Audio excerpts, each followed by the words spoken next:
Hi friends, so today we're gonna discuss about antifungal being the fifth session. So welcome for the discussion.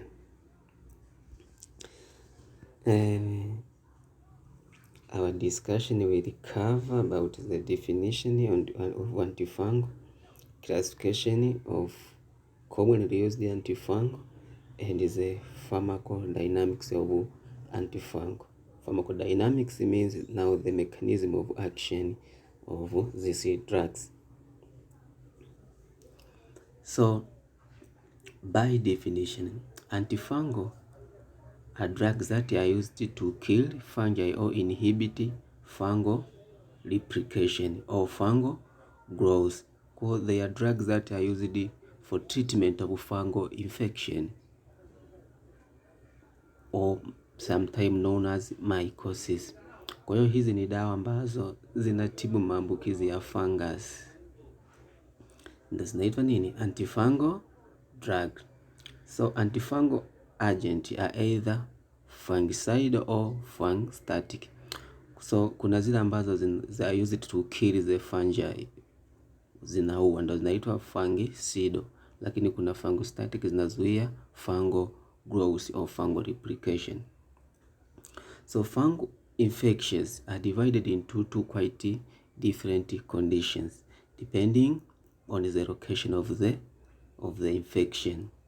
The most common fungal infection is superficial and usually confined to the skin, mucous membrane and nail. Unaposema superficial maana yake ziko juu. Ina maana zinaonekana kwa juu, mtu tunamwangalia unafanya nini?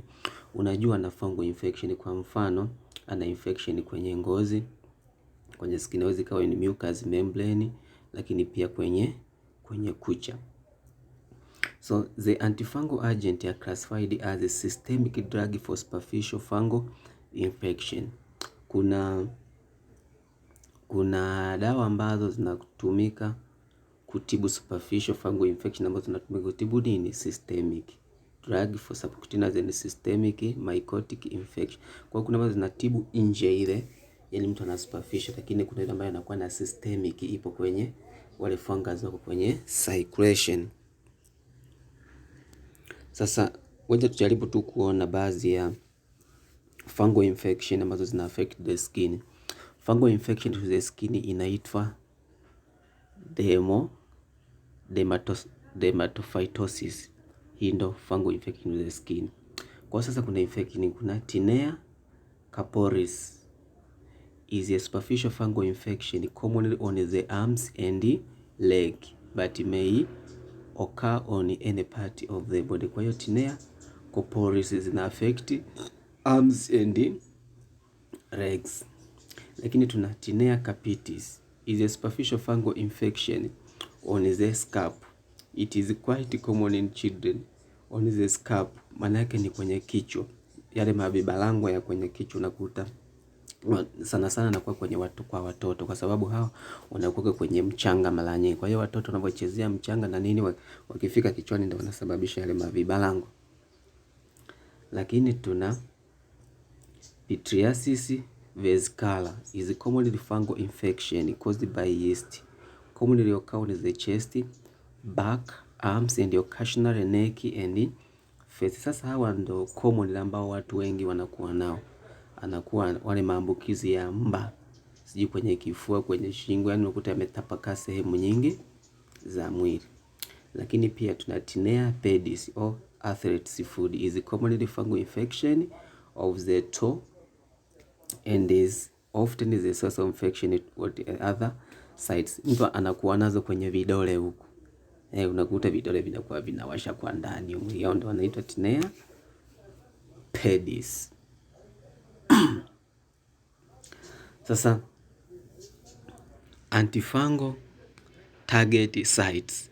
Ni vizuri sana, very nice to you to know the structure of the fungal and the target sites where now this antifungal works. Kwa sababu lazima ujue hivi hii antifungal nikienda naenda kumuaje huyu huyu fungus, au inaendaje kumzuia asife? Kwa hiyo kuna common 3 areas, kwamba kunakuwa na nucleus, kunakuwa na cell membrane, lakini pia kunakuwa na nini, na cell wall. Hizi ndio important 3 areas ambapo hawa antifungals wanaweki. Sasa kwenye nucleus, maana yake kuna ambao wanazuia DNA and RNA synthesis inhibitors, lakini kuna mitosis inhibitors au microtubule function inhibitor. Kwa hiyo katika nucleic acid kuna dawa za aina mbili, kuna ambazo zinazuia DNA and RNA synthesis, lakini pia kuna ambazo zinazuia nini, mitosis inhibitors. Kwa hiyo hizi zote zinaweki kwenye nucleus. Lakini kwenye cell membrane kuna ergosterol synthesis inhibitors. Hii ergosterol ni one of the important components of the fungal cell membrane. Kwa sasa kuna hao antifungal ambao wanaenda kuinhibit now the synthesis of ergosterol na kuzuia impairment, zina impair ile permeability ya cell membrane. Lakini pia kuna ambazo zina disrupt a membrane, yani zinaivunja ile membrane. Kwa hiyo zinazuia membrane isitengenezwe, lakini kuna ambazo zinafanyaje, zinaivunja ile membrane yenyewe. Lakini pia grupu la tatu la antibiotics, kuna zile antifungal, kuna zile ambazo zinaenda kwenye seli huo kuzuia glucan synthesis. Hii glucan ni one of the important components ambayo inaenda kushikilia zile carbohydrates. Carbohydrates zile ziwe compact katika kutengeneza ile nini, ile seli wall ya fungal. Seli wall ya fungal imetengenezwa kwa carbohydrates. Sasa zile carbohydrates zinakuwa linked pamoja ili ziweze kuunganishwa, na hii inaitwa nini, glucan au beta glucan. Kwa sasa kuna hizo dawa ambazo zinaenda kufanya kuna inhibit hapa, maana yake zinazuia ile nini, compactability ya cell wall. So classification of antifungal drugs, kama tulivyoona hapo juu kwamba antifungal drugs zipo katika makundi makuu manne. Tunasema kuna drugs that act by altering cell membrane permeability, kwamba zinaakti kwenye cell membrane kuzile permeability ya nini, ya membrane. Kwa sasa ile permeability membrane isipokuwa permeable, maana yake unajua ile ndo cover imezuia mle ndani. Kwa hiyo sasa ikishakuwa permeable, maana yake zile components ambazo zimo ndani ya cell ya cell, zile cell organelles kwanza zinaliki, kwa sababu tayari imetengeneza pores. Kwa hiyo representative drugs sasa ambazo ziko hapa, kuna magrupu matatu. Kuna purines, kuna grupu lake ni amphotericin B pamoja na nystatin.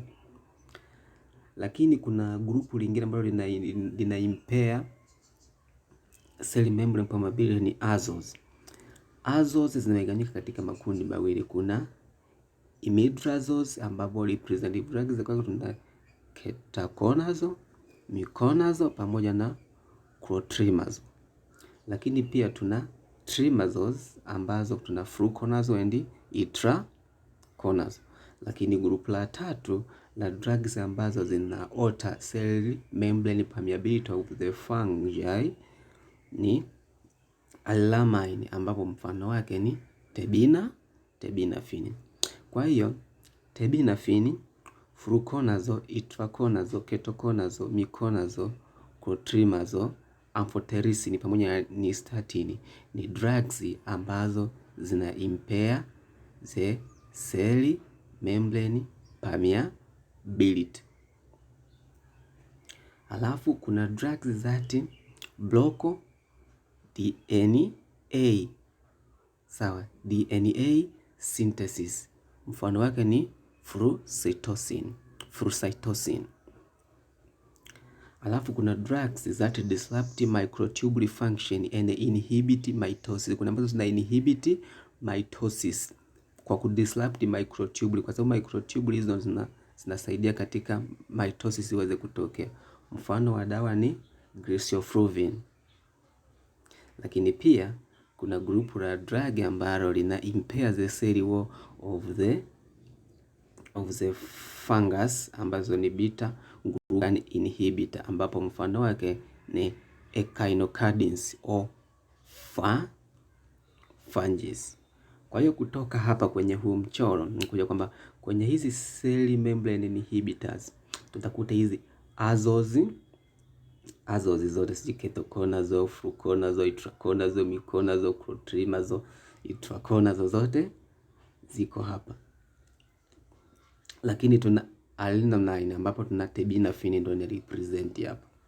Lakini tuna membrane inhibitor purines, amphotericin pamoja na nystatin. Hizi zina cell membrane altering permeability. Lakini kuna hizi za cell wall echinocardins pamoja na au fungus ndio ziko hapa. Lakini kwenye DNA synthesis tunasoma fucocytosin ndio inazuia, lakini kwenye kuna ambazo zinazuia sasa mitosis, bacteria glycofulvin. Kwa hiyo hizo ndo sasa simply drugs that act on fungi, hizi ndo the common ambazo zinafanyaje tunazitumia. Hizi ndo the common ambazo zina impair cell membrane permeability, azoles sawa zote, terbinafine pamoja na purines. Kwenye purines hapo tunakuta tuna nystatin pamoja na amphotericin B. Alafu azoles tuna hizo itraconazole, fluconazole, ketoconazole na kadhalika. Kuna ambazo zina block nucleic acid synthesis DNA, maana yake zina act kwenye nucleus, tuna fluostatin. Lakini pia tuna ambazo zina disrupt microtubule function au zina alter the mitosis, zina impair mitosis of the fungi ni glycofulvin. Kuna ile group la tatu ambazo zina act kwenye cell wall, echinocardins, zile beta glucan inhibitor, zile they are not common drugs. They are hili group la dawa hizi beta glucan inhibitors zimekuwa impair, ni drugs ambazo ziko reserved kwa ajili ya wale wagonjwa wenye severe systemic fungal infection ambazo vinatolewa kwa IV. They are very expensive, ndio maana sijazi include. Kwa hiyo hizi ndo zile common ambazo utafanyaje utakutana nazo. Sasa mechanism of actions of antifungal drugs. Wewe kujua, tumesema kuna ambazo zina affect cell wall, kuna ambazo zina affect cell membrane na ambazo zina act kwenye nucleus. Sasa kwa kwanza tutaanza na hizo ambazo zina affect cell wall pamoja na cell membrane. Kwamba hii ni diagram, tuseme kwamba huyu ni nani? Huyu ni cell membrane, alafu hii hapa ni nini? Hii ni cell wall. Cell wall inakuwa ni the most outer layer of the fungi, lakini kunakuwa na hii cell membrane ambapo iko ndani. Cell wall imetengeneza carbohydrates, hizi carbohydrates. Sasa hizi carbohydrates zimeunganishwa pamoja na huyo beta glucan, zimeunganishwa na nani? Na beta glucan. Hawa beta glucan ndio wameziunganisha hizi cell, hizi carbohydrate kutengeneza nini? Cell wall.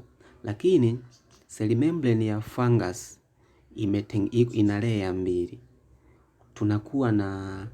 Tuna phospholipid layer ambayo ni kunakuwa na hizi phospholipid hizi phospholipid zinakuwa kote huku na huku. Lakini pia kuna agasteros, hizi za blue hizi agasteros. Kwa the fungal cell wall, cell membrane inakuwa na agostero pamoja na na phospholipid layer. Sasa basi tuone hizi antifungal zinafanyaje kazi. Tuanze ambazo zina impair cell wall, kwenye cell wall synthesis. Sasa ili hii seli iweze kukamilika, kunapokuwa na hizi carbohydrates, kwa lazima ziunganishwe na hii nini, na hizi ambazo zimeonyeshwa hapa kama X, hizi ambazo ni beta glucan.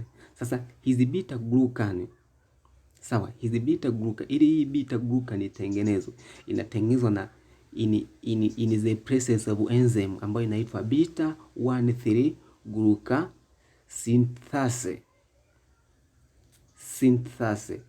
Hii enzyme ndo inafanyaje? Inasaidia katika kutengeneza huyo nini, beta glucan, ambayo inaenda kuziunganisha hizi carbohydrate. Sasa kinachotokea hapa, hizi dawa sasa zinaenda kuinhibit wapi?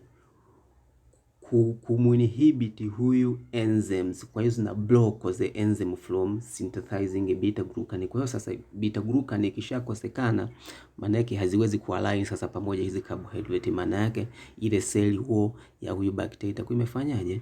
Ya huyu fungus itakuwa imekufa. Kwa hiyo mwisho wa siku huyu fungus atafanyaje? Atakufa. Kwa hiyo mfano wa drug zake ni nini? Tumesema echinocardins au fungins. Hizi ni dawa ambazo zina block enzyme ambayo inaitwa beta 1,3 glucosynthase, ambayo sasa inazuia kutengeneza kwa beta glucan. Sasa twende kwenye ambazo zinaweka kwenye cell membrane. Kama kuna zile ambazo zina disrupt a cell membrane na kuna ambazo zinazuia the synthesis of the cell membrane. Tumesema cell membrane inakuwa na phospholipid layer pamoja na nini, na egostro. Hizi egostro. Sasa egostro ni component ambayo ina mlolongo mrefu katika utengenezwaji wake, kwamba egostro inatengenezwa kutokana na component ambayo inaitwa hii huku chini huku, hii hapo inaitwa sequalene. Kwa sequalene in the presence of enzyme, sequalene inabadilika inakuwa sequalene epoxidase in the presence of enzyme ambayo inaitwa sequalene epoxidase. Lakini pia sequalene epoxide inaenda kuwa lanostero, ambalo lanostero sasa in the presence of enzyme ambayo inaitwa 14 alpha demethylase inatengeneza nini, huyu egostro. Kwa sasa zile dawa ambazo zinaenda kuzuia zina interrupt the synthesis of the fungus cell, maana yake zina affect hii chain ya synthesis ya nani, ya egostro. Ambapo sasa kuna hizi azoles, grupu la azoles ambayo fluconazole, itraconazole, ketoconazole, zote zenyewe zina block hii enzyme ambayo ni 14 alpha demethylase. Kwa hiyo zinazuia sasa katika synthesis ya nani, ya huyu egostro. Kwa hiyo huyu egostro asipotengenezwa, kwa hiyo impairment hii nani itakuwa ni permeable, maana yake itakuwa na pore ambazo zile components za bacteria zitafanyaje, zitaweza kupenetrate hapa na kuondoka, maana yake bacteria atakufa. Lakini kuna pia terbinafine. Terbinafine yeye ana inhibit enzyme ambayo ni sequalene epoxidase. Kwa hiyo anazuia kutengenezwa kwa nini, kwa sequalene epoxide ambayo ni one of the compound ambayo inaenda kusaidia kutengeneza kwa nani, egostero. Kwa hiyo hizi terbinafine pamoja na azoles zenyewe zina inhibit the synthesis of egostero ambayo ni component katika cell wall ya fungus. Kwa hiyo kwa ujumla tunasema hizi dawa zina inhibit the cell wall, the cell membrane synthesis. Lakini kuna ambayo yenyewe kazi yake ni kudisrupt, kuiblock hii cell membrane. Hizi ndio tunasema amphotericin B pamoja na nini, na nystatin. Kwa ujumla zinaitwa purines. Kwenye hili group la purines, amphotericin B pamoja na nystatin zenyewe zinakuja kumblock huyu egostro kwa kutengeneza pores, hapo inakuwa sasa permeable zile component ambazo zinakuwemo ndani ya huyu seli ya huyu fungus cells ziweze kufanya kupenetrate kuzizi pore, baada ya kublock kuziondoa hizi nini, egostro. Kwa hiyo hizo ndo the summary. Lakini pia kuna zile ambazo zina impair with the synthesis, zina act kwenye nucleus, ambazo kuna ambazo zina act with microtubule function. Mfano wake tulisema nini? Glycofulvin, ambayo ina prevents the replication of the fungus by attacking the microtubule. Hizi microtubule ndo zina play role katika mitotic cell division of the fungus. Kwa sasa ikishakuwa impaired hii, maana yake kunakuwa hamna nini? Hamna replication. Lakini kuna ambazo zina affect DNA synthesis, DNA and RNA synthesis inhibitor. Kuni nini? Furucytosin. Kwa hiyo furucytosin yenyewe inaenda kuimpair with the synthesis of DNA, ambayo ni one of the very important component ili ili cell iweze kufanya replication. Kwa hiyo by summary, nataka kujua sasa, kuna dawa zina act maeneo matatu. Sawa? Zina act maeneo matatu. Na act kwenye nucleus, ambao zina affect DNA and RNA synthesis. Mfano wake tumesema ni furucytosin. Lakini kuna ambazo zina assist mitotic cell division kwenye microtubule, glycofulvin. Kuna ambazo zina affect cell wall synthesis au glucan synthesis inhibitor, tumesema echinocardins